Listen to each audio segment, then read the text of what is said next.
you mentioned, and correct me if I'm wrong, that by next year or even by Christmas, wala na tayong makikitang mahahabang pila kagaya ng dati. Tama po ba? Yes, yes. Boss Ramon ang made the decision to engage the services of Collins Aerospace on the automated passenger processing system.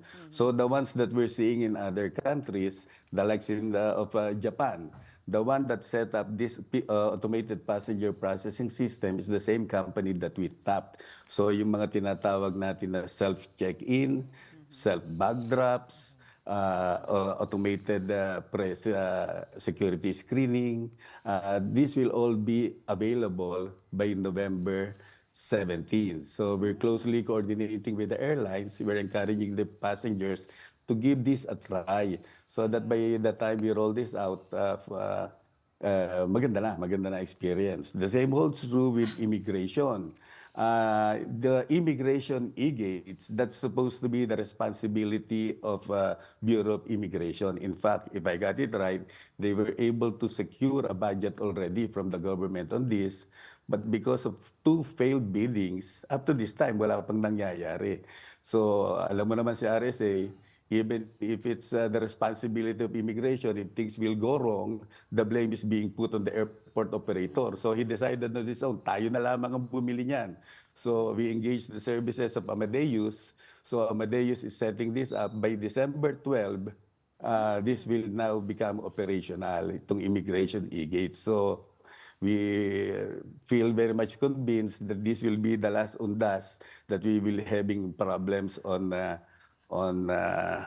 check-in counters, and then by in time for the Christmas holidays, we will have these immigration e-gates already. Sir Lito, are you talking about the ones in Terminal 3 sa arrival? Kasi medyo mabagal yung scanner. So actually, nagiging pasakit pa siya and then you waste manpower because somebody there has to kind of help and say, oh, try mo na lang itong kabilang machine.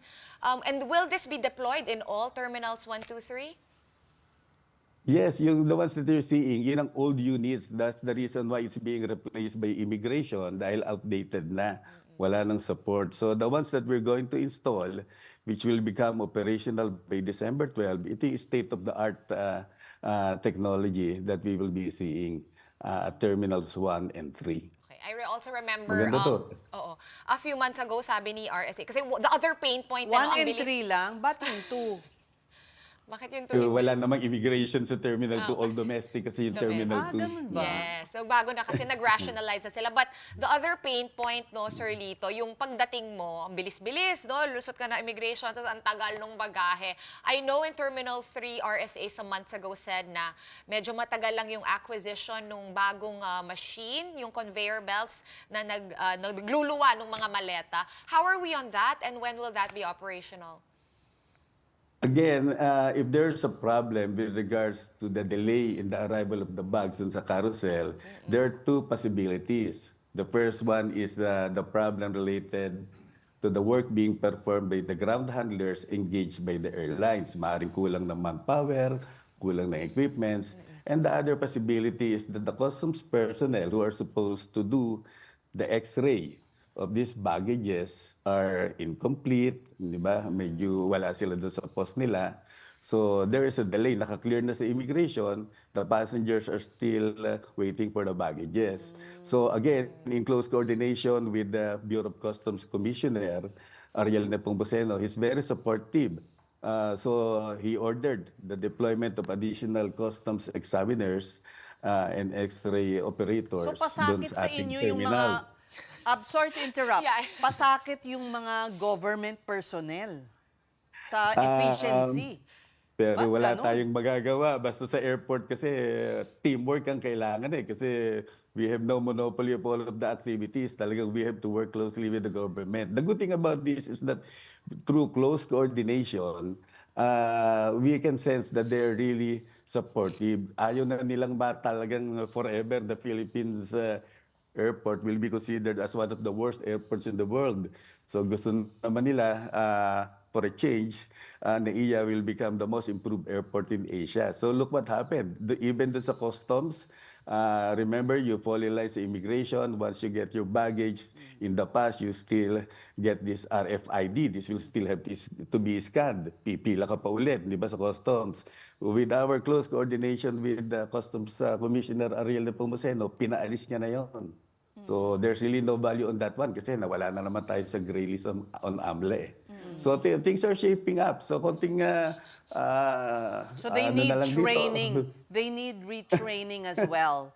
Or some incentives like meal allowance to improve their performance. You're doing that too.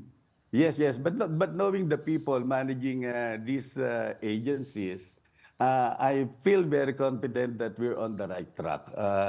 Things are moving to our satisfaction already. When we started to operate this in March last year, talaga you can just imagine the problems that we face. Pero ngayon, mukhang hindi naman pala ganun kahirap. Kakayanin naman pala. Kasi what I noticed is that the people who handled before NAIA, they're all very good. They know the problem, they know the solutions. Unfortunately, this bureaucratic process on the procurement process is taking a toll. Doon sila nahihirapan eh. So, but now, as this was privatized, and you know naman, kilala nyo naman si Boss Ramon Ang, di ba? Pag naisip niya, gawa na agad yan eh, di ba? So, ang bilis, non-stop ang construction dito sa NAIA. Pero I have to admit, very difficult, and I really apologize to our passengers and stakeholders, but this is just a temporary setback. Mahirap talagang mag-renovate while you are still operating the airport. Pero konting sacrifices lamang. We cannot solve all of the omissions, all of the underinvestments made in the past that quickly. So give us a little more time, and you can expect more improvements to happen.